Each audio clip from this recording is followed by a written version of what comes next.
In this video, I'll show you how to create a clean linear slide transition in Adobe Premiere Pro.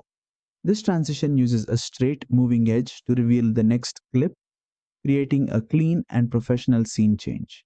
It works great for tutorials, presentations, corporate videos, and polished edits.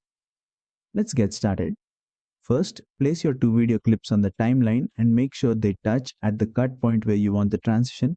Now, go to the effects panel, search for linear wipe, drag and drop it between your clips.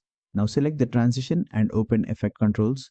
Here are the most important settings. Wipe angle controls the direction of the wipe.